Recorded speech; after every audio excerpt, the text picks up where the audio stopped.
Экзамены на спортивное мастерство хоть и нет в школьной программе, но для участников межрегионального тренировочного сбора оценка по этому предмету очень важна.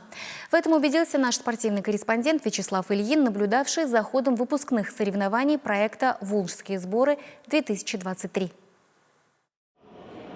Эти спортсмены за весенние каникулы могут себе смело ставить в личном дневнике оценку «отлично». В Чебоксарах соревнованиями по вольной борьбе завершились ежегодные волжские сборы.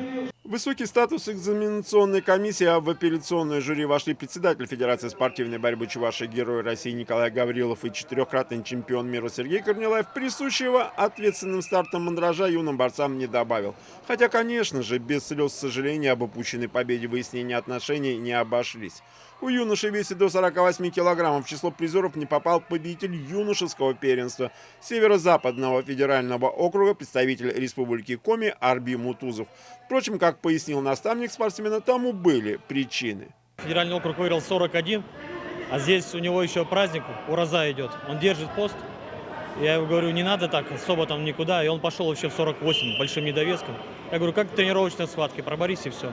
Победу в этом весе одержал хозяин ковра Егор Виноградов. Всего же борцы Чуваши сумели спорить со своими сверстниками из 10 российских регионов в 3 возрастных группах одержать 13 побед. В числе тех, кто отстоял реноме Чувашской школы вольной борьбы, был и восьмиклассник 57-й столичной школы Хусаин Нуров, он в синем трико, ставший лучшим в самой престижной категории свыше 75 килограммов. Ранг соревнований не имеет значения, каждый раз надо выходить на ковер, и тогда придет и выигрывать, и тогда придет большой успех. Подводя итоги, главный тренер сборов Александр Ефимов заметил, что, несмотря на плотный тренировочный график, участники познакомились и с достопримечательностями Чебоксар. За этот короткий промежуток времени, который проходили сборы, ребята провели занятия, мастер-классы, поучаствовали на соревнованиях, но также познакомились с культурой Чувашской республики. И мы надеемся, что наше сотрудничество будет продолжаться в дальнейшем.